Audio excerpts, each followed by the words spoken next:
officers, a traffic stop can be a routine, uneventful part of their daily job, or it can become a nightmare in the blink of an eye. For one Wisconsin police officer, a burned-out brake light quickly turned into something a lot worse. An officer on patrol that night saw a vehicle turning into a Walgreens parking lot with a defective brake light.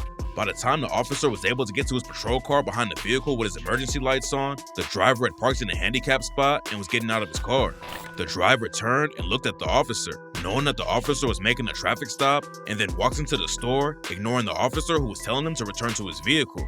This is when the officer realizes that this traffic stop is going to be anything but routine. Calling for backup officers, he then follows the man inside the store and attempts to get the angry driver to go back outside with him. The driver, known only as Harrison, begins arguing loudly that he was already stopped when the officer caught up to him. Therefore, there was no traffic stop. Unfortunately for Harrison, the law doesn't work that way. When more officers arrived, they physically had to take the man to the floor and, after a short struggle, they got him handcuffed. According to most police policy, if an arrested person requests medical attention, the officers must either call for an ambulance or take the suspect to the local emergency room. Harrison, after repeatedly requesting and then denying medical attention, was transported to a hospital just to make sure nothing was wrong with him before taking him to jail. Still angry, Harrison briefly fought with officers once again at the ER before he was finally placed on a gurney and rolled into a room to be examined by a physician and declared healthy enough to go to jail. It's not unusual to see videos of officers and suspects yelling at each other, like in our last video, but it's very unusual to see two officers yelling at each other and threatening to arrest each other.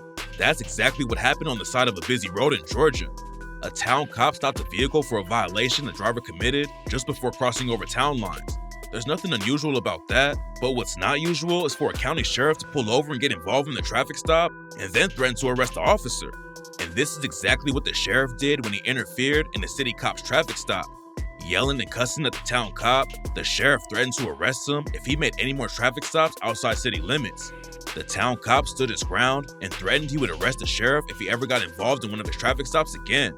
The sheriff was later caught on audio recording, saying that the town police were his enemy and that none of his employees were allowed to hang out with any of the town officers. Some officers have trouble acting professionally, but others, like the state trooper, are willing to put their life on the line to save the day. On December 4th, 2020, a state trooper parked behind a vehicle that was stopped on the side of the interstate. As the trooper got out of his car and was approaching the vehicle, the driver suddenly took off, fleeing down the highway at speeds of over 130 miles per hour. The trooper managed to get back into his car, catch up to the crazy driver, and get in position to perform a pit maneuver which spun the suspect's vehicle out of control. But the driver managed to regain control of their vehicle and began driving against oncoming traffic. The officer knew the only chance he had to prevent an innocent person from being severely injured or killed was to get in front of the suspect and stop the oncoming traffic. Crossing the median onto the opposite side, the trooper used the speed of his patrol unit and managed to get far enough ahead of the suspect to cross back over the median and was able to stop the oncoming traffic. The state trooper, now finding himself directly in the path of the suspect, decided to end the pursuit before the suspect killed anyone. As the suspect's vehicle approached him, the officer, ignoring any danger to himself, drove his car nearly head-on into the suspect's vehicle, causing a violent crash. Despite having the breath knocked out of him, the state trooper drew his weapon and ordered the suspect out of their vehicle. After placing handcuffs on the suspect, the officer walked a short distance before kneeling on the ground trying to catch his breath. Other cops helped the trooper until an ambulance arrived on the scene. Miraculously, there were no serious injuries from the collision. State Trooper Ray was awarded the Medal of Valor for his actions that day in ending the pursuit and preventing any injuries or deaths. Police officers encounter difficult people every day. For the young lady in our next video, difficult may not be enough to describe her. When officers responded to a report of stolen property, the situation was calm and uneventful. The owner of the stolen property explained to the officers that his backpack containing personal documents had been stolen from his vehicle overnight. Thankfully, he had taken precautions by placing an Apple AirTag inside his backpack just in case it was ever stolen, and the AirTag tracker led him directly to the residence they were at. The officer spoke with the sole resident, Mario, who denied any knowledge of the missing backpack. However, a quick look in the trash cans outside his house revealed a stash of purses, handbags, and wallets, suggesting a pattern of vehicle burglaries. Mario's attitude, even though he was lying, was respectful to the officers. Unfortunately, the same cannot be said for Mario's sister, Shertisha, who arrived on the scene and immediately escalated the situation by loudly arguing with the officers. Even after the cops tried to answer her questions, she would loudly speak over them and continue screaming at the officers each time. The officers were not able to do their jobs because of how she was acting. and when someone acts like she did, they usually go to jail. In this case, the officers were left with no choice but to place Shertisha under arrest for interfering with their investigation. The situation got even worse after Shertisha started making threats against an officer and even saying crazy things like she was hoping and praying that the officer's wife was raped. This kind of behavior is not only unacceptable, but can lead to serious charges. Meanwhile, during a protective sweep of the residence, officers spotted the stolen backpack in plain sight. Seeing the backpack proved that Mario was lying, and he was placed under arrest immediately. This incident serves as a reminder that a person's attitude and the way they act will determine how the police treat them. In this case, what could have been a simple investigation turned into 2 arrests and serious charges. This next video shows how scary it can be sometimes when people pretend to be police officers. On New Year's Day, 2023, deputies in Oklahoma responded to reports of an individual posing as a police officer.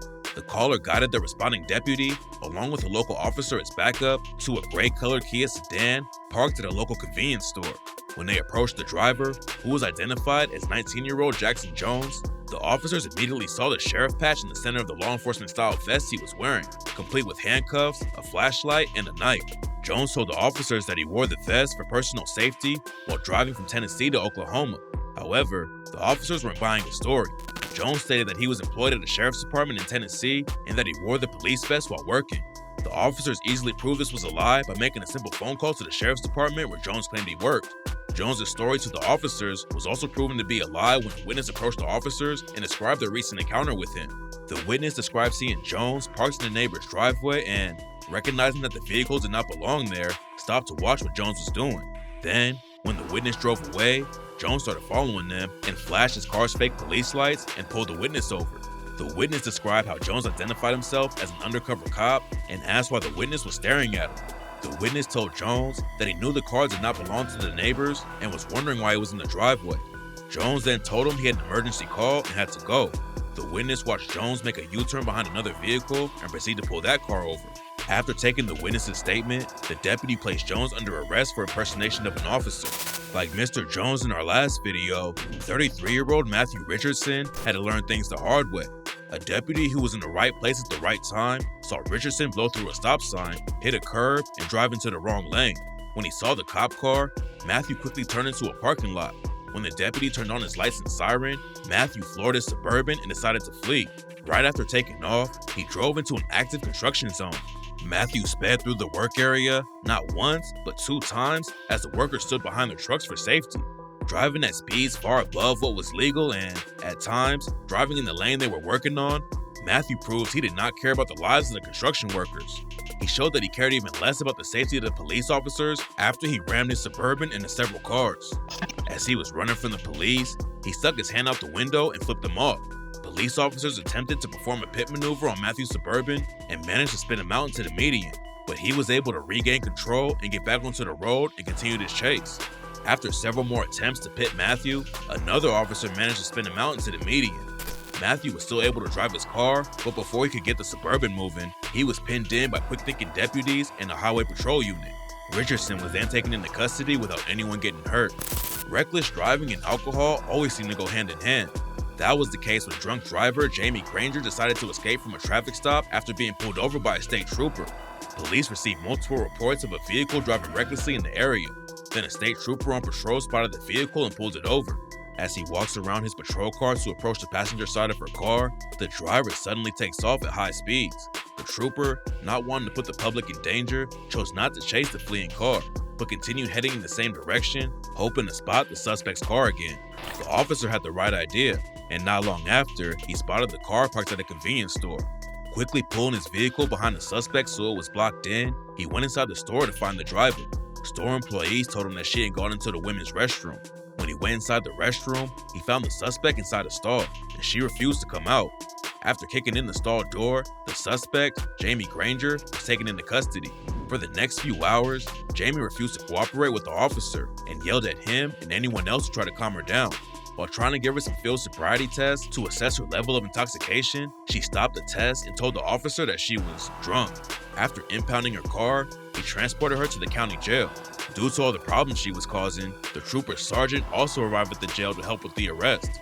Because of Granger's behavior and clear level of intoxication, the decision was made to call an ambulance and have her taken to the hospital to be checked out before she was booked into jail. She continued to yell and was uncooperative to the point that EMS was forced to pull the ambulance over on the side of the road and return her to the custody of the state troopers. At the hospital, she was evaluated by a physician and cleared to be booked into jail. After nearly an entire shift spent dealing with Jamie, the officer transported her back to jail and finally turned her over to the jail officers. Thankfully for Maryland officers, this next man was much easier to deal with, especially considering he had a gun strapped to his chest. YouTube creator 2GunsD is a popular Maryland firearms instructor who posts videos about gun safety, firearms demonstrations, and traffic stops. The firearms guru always has a loaded gun attached to the police vest he wears, and he records how officers react when they see he's armed and how to properly react and respond to their orders. In this video from January 2022, he stopped by Baltimore police. Dressed in all black, with tattoos on his face, along with the weapon strapped to his chest, he makes for an intimidating figure. It's understandable that different officers are going to react in different ways to the situation. However, D responds to officers in a friendly, respectable manner. He's careful not to put his hands anywhere near the gun on his chest, and he explains who he is and what he does for a living to the officers. He informs the officers that his trunk is full of various firearms because he's transporting them to a second vehicle before going to instruct a class. The officers are understandably cautious with the gun on his chest, but D answers all their questions and he informs them all of his documents are in the back seat. D has been in this situation before and understands that the officers have a job to do. He is not offended when the officers ask him to exit the vehicle in a slow and careful way to ensure everyone's safety. The officers do not overreact to the gun on his chest or D's intimidating appearance and treat him with respect. They explain every step they're going to take so that D knows what they are doing. Communication is key in a tense situation like this, and both the officers and D do an excellent job of speaking to each other in a calm and clear manner. Once the officers finished checking out the paperwork and verifying D's information, they concluded the traffic stop. This encounter between the officers and D could have gone a much different way. A mistake by any one of them had the potential to end in a tragedy. Everyone involved did a great job being professional and showing respect to each other. Staying calm during a situation like that is important for the officers, but things got crazy for this next off-duty cop after he found himself chasing some bank robbers. A 911 call was received reporting a bank robbery in progress. The caller was an off-duty officer who followed the suspects, giving important information to the dispatcher.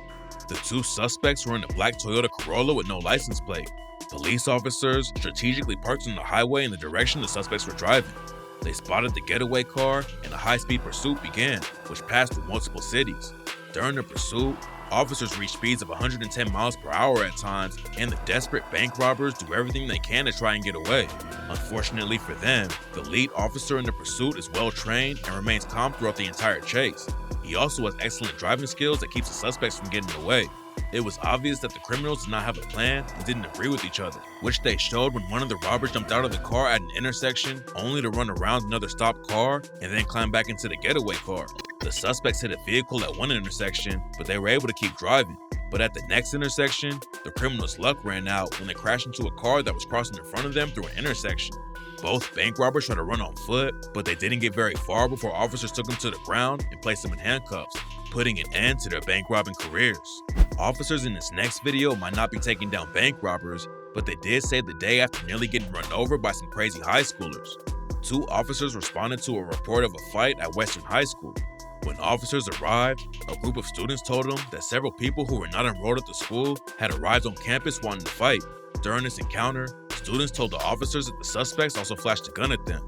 While officers were speaking to the students, the suspect's vehicle came back to the scene and drove towards the students and officers. The officers ordered the suspect to stop the vehicle. However, the driver didn't stop and instead accelerated. The suspect's car disappeared behind a line of parked buses. The black Ford Fusion circled around the buses and again drove toward the officers and a group of students who were in the path of the car. After multiple orders from the officers to stop the car, the suspects drove through the group of students, hitting one student. This resulted in the student being knocked onto the hood of the car before rolling off onto the pavement. Afraid that the suspect would run over more of the students, one officer fired 3 shots at the car. As officers ran toward their own vehicles, the suspect drove away at a high rate of speed. The investigation showed that the 2 students inside the Ford Fusion had non-fatal gunshot wounds. The driver was a juvenile and transported the wounded passenger to her house, and then drove himself to the hospital. At the hospital, officers searched the Ford Fusion and found the gun leading to the arrest of the juvenile who now faces many charges.